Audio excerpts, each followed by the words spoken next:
Oh, hey, hike and hearth birders. Sorry, I was just keeping my eyes on the skies and my heart in the wild.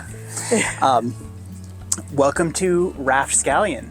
So my friend owns a brewery called Raft Scallion. Recommend you check it out. But for years, we've been joking that it would be super fun to build a raft for the lake and call it Raft Scallion. And this year we finally made it happen.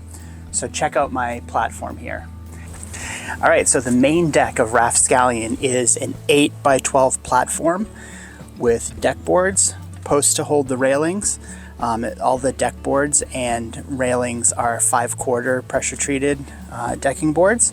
In addition, I cut in some hinges so that we have some storage wells on each side of the stern end.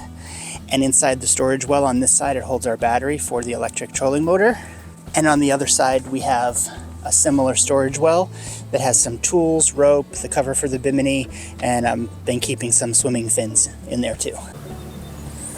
Next up, most importantly, is our power. So this is an electric Minn Kota 55-pound thrust, it's minimalistic, but it does the job in all but the heaviest winds on our lake. So far it's been really good, other than a battery mishap, but that wasn't the motor's fault. Next, we have on the stern port side a swim ladder. The swim ladder extends, so you just unclip it from that black clip on the left-hand side, and once you drop it into the water, the steps just extend downward, and it supports like 400 pounds or something like that. So it's been great for reboarding after a cool swim. Next up, we have the dock floats that are down there. So each pontoon has 4 dock floats, and each dock float is 4 feet by 2 feet by 12 inches and supports 450 pounds. So that's 3,600 total pounds of flotation. The framing and decking weighs 1,800 to 2,000 pounds, leaving us 1,600 pounds of flotation for cargo and passengers.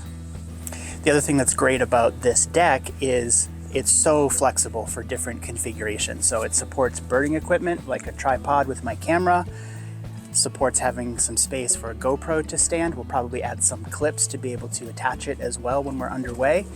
But being able to move the seating around wherever we want, move people's stuff, coolers, life jackets, all that has been really great. Even with dogs and their life jackets on here trying to squeeze by chairs and stuff, it's been plenty of space.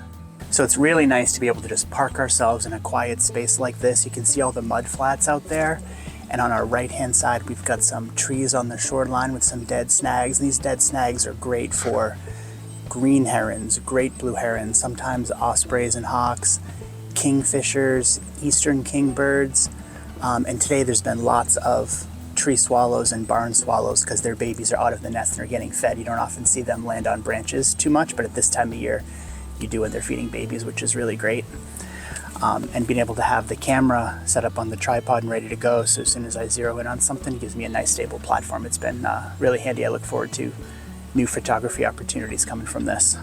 All right, lastly is the bimini. So giving us some overhead shade in the middle of the day is really key. And this is a relatively inexpensive bimini intended for a traditional pontoon boat, but as long as you make the handrails at the width you need and the height that accommodates some headspace, it works out really great, especially in the middle of the day. Early in the morning and at sunset time, the bimini is a good idea, but the shadow it casts is actually off on the water at those times of day. So middle of the day, it's perfect. And that's Raft Scallion, our new platform for keeping our eyes on the skies and our hearts in the wild. Bye, everyone.